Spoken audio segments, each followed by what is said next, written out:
কি খেলাটাই না দেখাচ্ছে শাকিব খানের দল ঢাকা ক্যাপিটালস।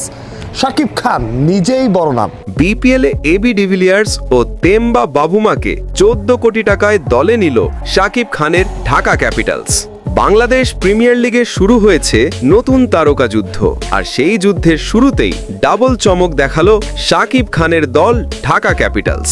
চলতি বছরের 30 ডিসেম্বর থেকে শুরু হচ্ছে বিপিএল 2026 আসর। 7 দলের এই টুর্নামেন্ট শেষ হবে আগামী 7 ফেব্রুয়ারি, আর এর আগেই শুরু হয়ে গেছে প্লেয়ার দলে ভেড়ানোর উত্তাপ। সবাইকে অবাক করে দিয়ে 14 কোটি টাকার বিনিময়ে ঢাকা ক্যাপিটালস দলে নিয়েছে দক্ষিণ আফ্রিকার 2 তারকা এবি ডিভিলিয়ার্স এবং তেম্বা বাভুমা।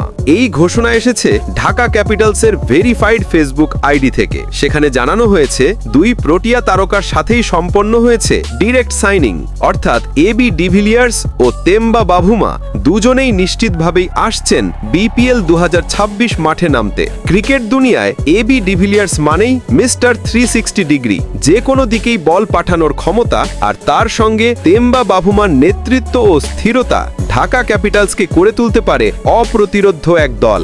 বিশ্লেষকরা বলছেন ঢাকা ক্যাপিটালস এখন হয়ে উঠছে বিপিএল এর সবচেয়ে ব্যালেন্সড ও তারকা সমৃদ্ধ দল।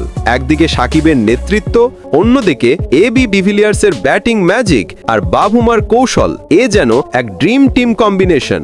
14 কোটি টাকায় দক্ষিণ আফ্রিকার 2 মহাতারকা এবি ডিভিলিয়ার্স ও তেম্বা বাভুমা এখন ঢাকায়। বিপিএল 2026 এখন থেকেই যেন আগুনে ঝলসে উঠছে।